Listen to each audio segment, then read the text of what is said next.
A-Lot has changed so far in the 2026 offseason, and with some players coming off of injury, I think it'd be a good idea to rank the top 15 players in the NBA.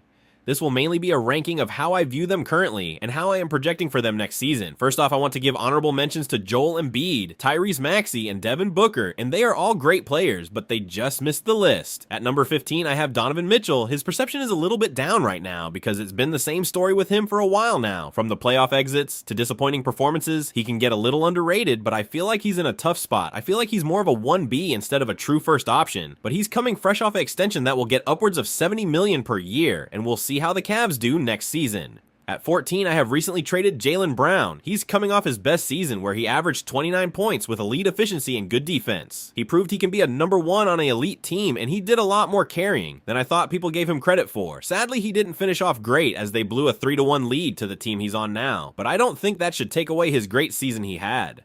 At 13, we go to the West with Kevin Durant. I still think people forget how good he still is, and he's going into year 19 like he's still in his prime. Sure, he has the playoff woes and a lot of off-the-court drama, but he still will give you 26 to 28 points per game on elite efficiency and good defense. I think we know what he is at this point, but I think he will have a better team success year this year with the Rockets. At number 12, I have Tyrese Halliburton. He was extremely tough for me to rank for obvious reasons, but he shouldn't fall off too much from the Achilles injury since he doesn't rely too much off his athleticism. He had one of the craziest runs in the 2025 playoffs, and one play might have separated him from being an NBA champion. Just above him at 11, I have Stephen Curry. In a way, I feel bad for how poorly ran the team has been over the last few years, and I think the Warriors might have a similar season to last year. I don't think the Warriors want to admit it, but they are simply wasting the last good Curry years, and at 38 years old with a long injury history, I don't know if after this year Steph will still be this high. Going into the top 10, I have Cade Cunningham. He is one of the most all-around point guards in the NBA after leading the Pistons to a 1 seed last year. With how big his workload is, I think we haven't even seen the best of Cade yet. However, I think his best will come when he has a true number 1 option next to him, and he can easily climb this list after next year.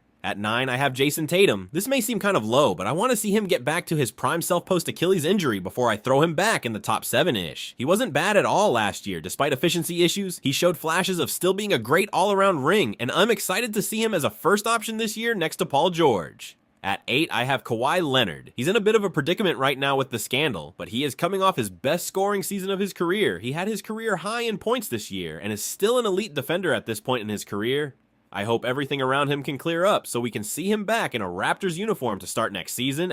At number 7, I have Anthony Edwards. Ant has been getting better every single year of his career statistically, and I think that continues this year. I think he can definitely score 30 points per game this year next to LaMelo, and all he needs to do is stay healthy. He was very banged up last year, but at 25, he has already been to 2 conference finals, and I think it's only a matter of time before we see him one level above that. At 6, I have the finals MVP, Jalen Brunson. What he does constantly in the playoffs is simply historic. The way he can create shots the way he does while being the smallest player on the court is special. Some may argue has top 5, and after what we all just witnessed, I can definitely respect it. But going into the top 5, I have his former teammate, Luka Doncic. Luka sadly didn't play in the 2026 playoffs due to injury, and the Lakers lost in the second round to the Thunder. But with more depth this season and the spotlight on him, it is going to be a very interesting year for Luka and the Lakers. When you have Luka, one thing is always for certain. You have a high floor. His playmaking makes everyone around him better, and this should be a top 5, or maybe even 3 seed in the West once again. One spot above him at 4, I have Giannis. Don't let the fact that he didn't play much this year fool you that this is still one of the best players in the league. He shouldn't take any steps back this year in Miami, and he is definitely one of the best two-way players we've ever seen. Giannis is basically a guaranteed 29 and 12 every night and constantly elevates all the teams Hayes on. However, Giannis has not won a playoff series since 2022, and they hope to change that in Miami this year. At 3, I have Nikola Jokic. The 3-time MVP just came off the worst playoff series of his career, but I'm not going to knock him too much for it. He's the most consistent player in the league and puts up video game numbers on a weekly basis. He somehow seems to get better every year, and he can easily win another MVP this year as well. And speaking of MVPs, at 2 I have Shai. The back-to-back MVP just had a disappointing playoff exit to the Spurs, but this team should definitely be back this season. You may not like how he plays, but we see what we see. It's 32 points a game on stupidly good efficiency and elite defense for his position. This might be a top 5 point guard of all time already to some people, and if he wins another finals, I think it may go beyond that. that. But finally at number 1, I have Victor Wembanyama. I know he had a sort of disappointing ending, but when you look at it, in his first playoff run, he went to the finals. That is extremely rare. He's very easily the best defensive player in the league, can create his own shot, shoot threes, and dunk over anyone. We've never seen anyone like this, and I think he might be the best player in the league for years to come. That'll wrap up this video, and thank you guys for watching, and let me know what you would change about this list and any other comments or video ideas you have, and see you next time.